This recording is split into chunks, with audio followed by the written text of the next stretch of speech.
And I want to get to a little breaking news this morning that we are following. I did mention this earlier very briefly, but former President Donald Trump, you see him there on the screen, he says the illegal leaks indicate he'll be arrested on Tuesday. Trump says Manhattan District Attorney investigating alleged hush money payments he made to Stormy Daniels is, quote, corrupt and, quote, politically motivated. So Donald Trump, former president, does believe that he will be arrested on Tuesday in relation to those alleged hush money payments that he made to porn star Stormy Daniels. So pretty interesting development there. On Saturday morning, Trump posted about the possible indictment on Truth Social, indicating that he will be, quote, arrested on Tuesday, end quote. So pretty interesting stuff. We will continue to follow that, see if any more details come out. And of course, going into next week, we will very obviously be staying on this story to see if a former president will in fact be arrested for criminal charges. Pretty wild stuff. Okay, so now back to that Fox News alert. Former President Trump saying this morning that he will be arrested on Tuesday. Trump said that on Truth Social. He said, in fact, quote, the far and away leading Republican candidate and former president of the United States of America will be arrested next week. Protests take our nation back. Fox News legal analyst Greg Jarrett is here to react. Greg, break this down for us. Well, you know, I wrote a column about this because you could see this coming a mile away. It's purely politically driven by Alvin Bragg. And I described this as the most cockamamie legal theory I think I've ever heard of. Forget about the fact that this is a 7-year-old case and the statute of limitations appears to have elapsed 2 years ago. But the legal theory is something that is not just novel, it seems abusive of the legal system. Here it is in a nutshell. Take a business records misdemeanor and try to transform it, to supercharge it into a felony by attaching to it a second crime. Now, what is the second crime? That's the question we don't know. It can only be one of two things: a campaign violation under state law or federal law. Here's the problem. It can't be a campaign violation under state law because it was a federal election. And it can't really be a campaign violation under U.S. statutory campaign laws because Bragg is a Manhattan DA. Local and state prosecutors can't bring charges on federal crimes, only state crimes. In addition to all of that, there are other problems. Bragg would have to prove that Trump was personally involved in falsifying business records. Second of all, he'd have to prove that Trump understood the incredibly complex and convoluted campaign laws that nobody understands, and that, having known them, he intended to violate them. And then finally, they'd have to get around what's known as the dual purpose doctrine. That is to say, if Trump had a personal reason or even a commercial reason for paying the money to Stormy Daniels, then it is not under the law a campaign contribution, and he didn't violate anything. You know, the Department of Justice spent years looking at it. The Federal Elections Commission looked at it, and they both said the law isn't there and the facts don't support it. You know, in addition, Bragg's predecessor spent years trying to find something related to the Stormy Daniels payment, and in the end walked away saying there is nothing. So, you know, I think it's a shame that the justice system is being used for politically driven prosecutions. I think Bragg sees himself as, oh, we've got to stop Trump. I'm going to be the savior of the republic. Frankly, given the rampant crime in Manhattan, New Yorkers need saving from Alvin Bragg.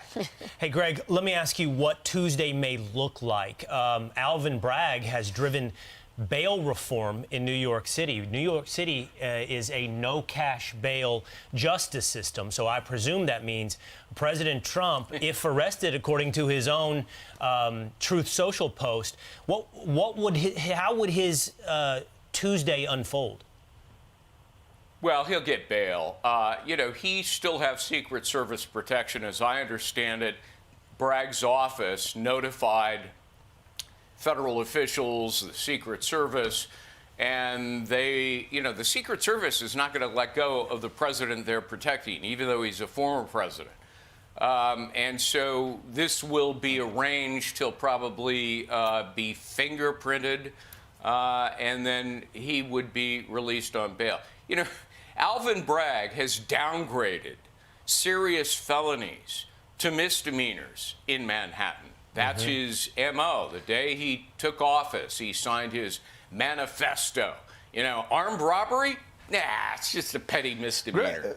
Greg, if what you're saying is true and there isn't a legal basis for this after the arrest, what happens immediately after that? He makes bail. Then what happens as far as Trump proving his innocence, or what's the next step after that?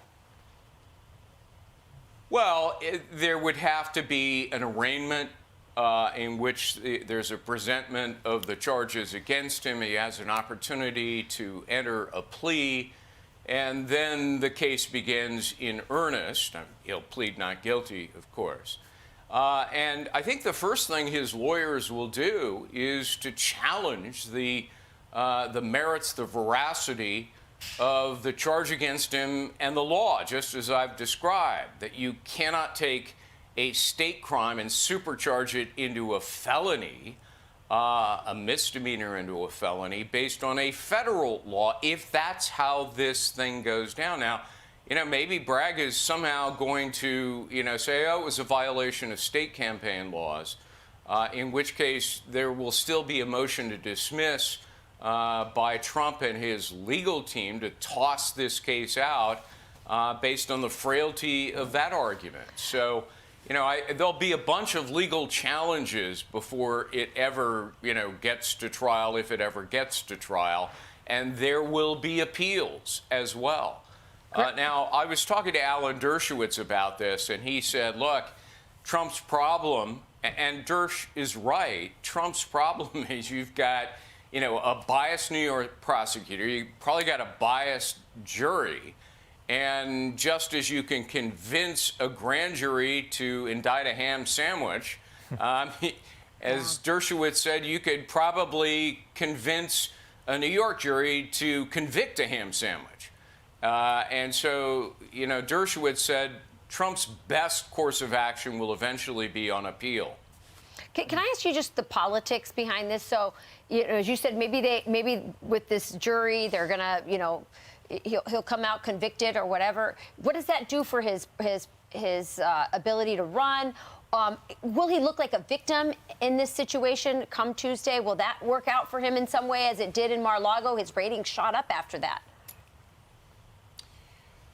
Well, there's a legal and a political aspect to it, obviously. I mean, I think, when people begin to digest what Alvin Bragg, the district attorney, has really done here, and they begin to appreciate this for what it is, a political vendetta, an effort to stop Trump from continuing further with his presidential campaign, I think Americans will probably say this is fundamentally unfair, and there'll be a backlash, and that may result in even more support for Donald Trump. However, a conviction would be troublesome. If, he ends up being convicted, as I understand the law, he can't hold public office, including the presidency. I haven't studied that, so I can't say that for sure. I mean, a misdemeanor you probably can. A felony, probably not. All right. Well, Greg, Jared, thanks for joining us on such short notice with that breaking news. We really appreciate it. Thank you, Greg. All right. Sure, my pleasure. I'm Steve Doocy. I'm Brian Kilmeade. And I'm Ainsley Earhart. And click here to subscribe to the Fox News YouTube page to catch our hottest interviews and most compelling analysis.